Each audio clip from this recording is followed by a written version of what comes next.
name is Alfred Strauss. I was born in Grünfeld, Germany in 1930. And I have two sisters. And the Nazi era started in 1933. And my parents, my father had a store, the windows were broken at the store, and things were very bad for the Jewish community in the town. I couldn't go to public school when I was 6 years old. My parents sent me to an orphanage, a Jewish orphanage, where I could learn there, the first and second grade. And when Kristallnacht happened, I was at the orphanage, and my grandfather came and picked me up, and by train we went to my hometown. And on the way, walking from the train station to my hometown, to my house, I passed the synagogue, which was burnt down and was smoldering. So my parents decided then in 1939 to send us three. My youngest sister, she was 4 years old, and the older one was 12, to send us on a kindertransport to Holland, where we thought it would be safe for us. But on May 10th, 1940, the Nazis invaded Holland, and there I lived in Amsterdam, and it was in 1941 when we had to put on the star. And I lived with a family, and we decided beforehand that when the Nazis come, that we could hear them coming up the steps, that my older sister, who lived also with us, she had infantile paralysis as a child, and there was a room which was not so obvious in the apartment, that she would go there, and with another daughter from that family. So we were all arrested in 1943, around March. They came, there was a curfew, 8 o'clock was the curfew, and after 8 o'clock they did their raids. I was arrested with that family, and at the time I was 12 years old, and we were brought to a Jewish theater which was used in Amsterdam to gather the Jews, which from there they were sent to Westerbork, which is the camp in Holland. And once you were in Westerbork, once they had a train load full, they went to different concentration camps, and mostly to a camp called Sobibor. My sister, in the meantime, she was still there, but she wasn't arrested with the family's other daughter. And but she was picked up a few weeks later in a razzia on the street. In other words, they would come and close a block out and take all the Jews, take them out, and send them to Westerbork, which from there they went to Sobibor, and that's where my older sister perished. And she was, at the time, she was 16 years old. I was arrested with that family, as I said before, and I was in the theater, And so anybody under 12 and under, they separated, and we could go to a place where they had beds where we could sleep instead of sitting in the theater seats. So from there, I got ill in that place for children for 12 years and over. And I was brought to the hospital in Amsterdam. And I was there, it was a Jewish hospital. And I was there for about a month and a half. And then the Nazis stayed away from that hospital. But then they decided to empty out the hospital. But in the meantime, I was well, but I was just staying in the hospital as a safe place. And so when the Nazis decided to empty out the hospital, so we were in trucks. There were like 5, 6 trucks. And when the SS man, there was one SS man guarding the trucks. And when the SS man had his back to the place where I was in, I jumped out and ran around the corner and disappeared. Fortunately, I got in contact with the underground, and they gave me a name tag. I was called Willie Becker was my name, and somebody brought me by train to South Holland, to Limburg. And I was there in Limburg until we were liberated. I was there first with the coal miners' family, then with the mine superintendent's family. And then I was with another family where there was also another Jewish girl hidden there. When we were liberated in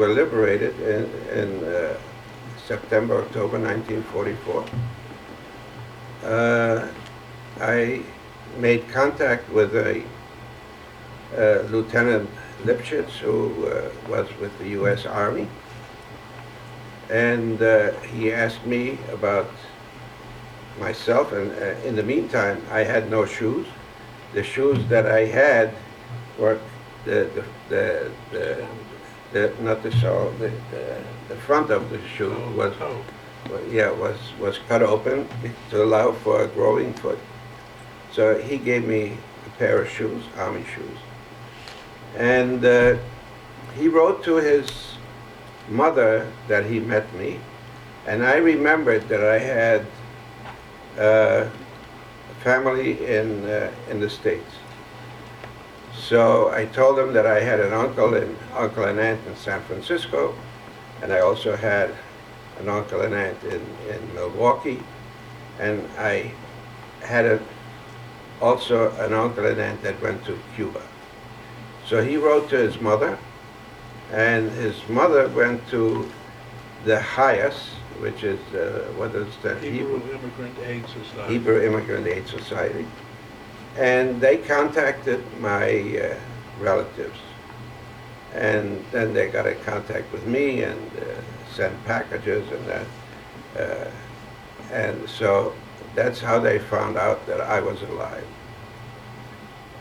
My younger sister, she lived with a doctor's family in Apeldoorn, and she went into hiding with them.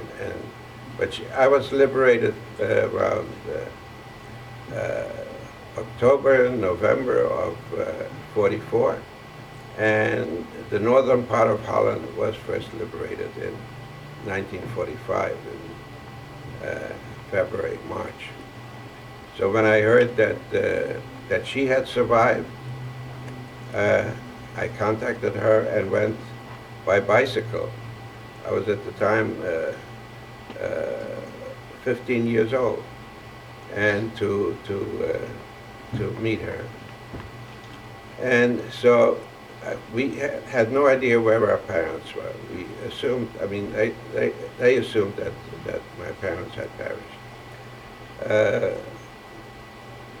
My parents stayed in the town in Germany, and in 1941 they were transported to Riga, Latvia. They were in Riga, and well, I don't know exactly all the places that they were, but anyway, they were liberated in 1945 by through an action of Count Bernadotte, who was the head of the Swedish Red Cross. So, and they had no idea about their children. So they contacted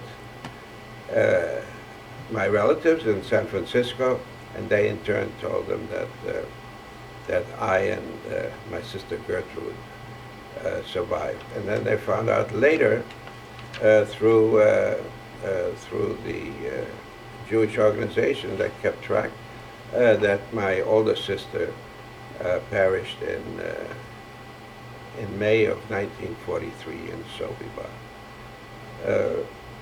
So that's about my story. Then in 1945, in the fall of 1945, my sister and I, through the Swedish Red Cross, went to Sweden to meet our parents. And my sister, who was 4 years old when she left Germany, and she only spoke Dutch. She couldn't communicate with her parents. So I had to be the translator for a period of time. And so then we came in 1946, in April of 1946, we came from Sweden, we came to the States. And that's my story, so to speak. So if you have any questions, I'll be happy to answer them. And as a matter of fact, now I had 17 members of my family that perished. This coming Wednesday, I'm going to Israel, and to celebrate a cousin of mine's birthday, her 90th birthday. She lost both her parents and a sister. And also, when I was in hiding, I said there was a girl that also was a Jewish girl, also in hiding there, and she married a young man from that family. Was a Christian man, and she got married, and from that marriage came 2 daughters. She had 2 daughters, and so evidently she got divorced in 1957, 58, and she decided to go to Israel with her 2 daughters. In the meantime, I was still in contact with the Gentile family that I was in hiding with, and so they gave me the names and the addresses of those 2 daughters. And in the meantime, their mother had passed away. She was like maybe 5, 6 years older than me, so she would have been 89, but she passed away in I think about 8, 10 years ago. It would have been nice had I met her, but I'm going to meet these 2 daughters from Israel. I'm going to meet them in Israel when I go there. So, are there any questions? As a boy, you had the wherewithal to jump off that truck. Were you by yourself? Yeah, I was by myself. And you see, and I even spoke to Jacob about it. I don't know what made me do it. To this day, I have no idea what made me do it. I don't know. I decided to do it, and I did it. And there were other boys in the same place, and I don't have any, I can't, and it puzzles me to this day.